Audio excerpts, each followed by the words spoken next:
যারা জুলাই গণঅভ্যুত্থানের পক্ষ ছিল।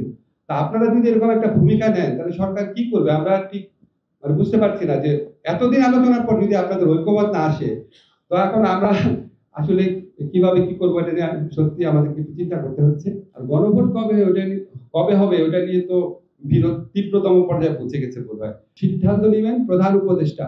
প্রধান উপদেষ্টার নেতৃত্বে আমরা থাকবো, আমরা ওনাকে সহায়তা করার জন্য থাকবো। 270 দিন যাবৎ আলাপ আলোচনা করে আলাপ আলোচনার পর আমরা প্রধান রাজনৈতিক দলগুলোর বক্তব্যের মধ্যে যে অনৈক্যের সুর দেখছি এটা হতাশাব্যঞ্জক, এবং এই তীব্র বিরোধের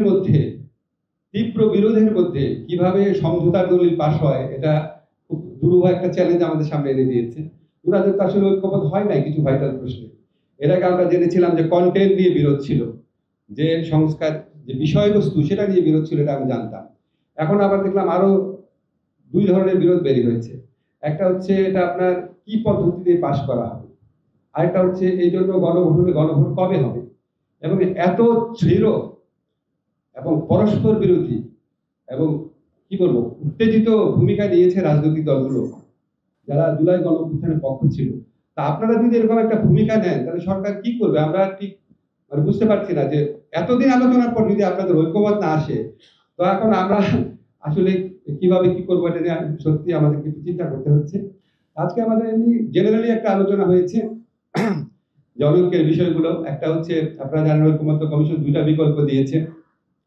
একটা হচ্ছে আপনার জুলাই সনদ বাস্তবায়ন আদেশ, তারপর গণভোট, তারপরে 270 দিন মধ্যে না হলে স্বয়ংক্রিয়ভাবে আপনার সংবিধান সংশোধন হয়ে যাবে।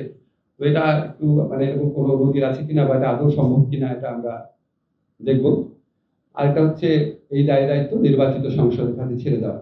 এই দুইটা আপনার বিকল্পের মধ্যে কোনটা আসলে বেশি গ্রহণযোগ্য সেটা নিয়ে রাজনৈতিক দলের মধ্যে তীব্র মতবিরোধ রয়েছে। আর গণভোট কবে হবে ওটা নিয়ে তো বিরোধ তীব্রতম পর্যায়ে পৌঁছে গেছে বোধহয়। তো এইসব ব্যাপারে একটা সময় আমাদেরকে সিদ্ধান্ত নিতে হবে। সিদ্ধান্ত নেবেন প্রধান উপদেষ্টার নেতৃত্বে আমরা থাকবো, আমরা ওনাকে সহায়তা করার জন্য থাকবো। সিদ্ধান্তটা কোনো পার্টিকুলার কেউ নেবেন, এটা আপনারা নিশ্চিত থাকেন। এই সিদ্ধান্ত প্রধান উপদেষ্টা নেবেন।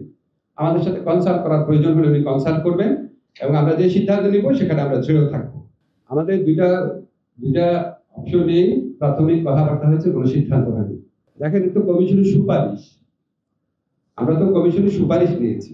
সুপারিশটা আমরা কিভাবে বাস্তবায়ন করব সেখানে সরকারের স্বাধীনতা রয়েছে, এটা আমাদের প্রধান উপদেষ্টা ডিসাইড করবে।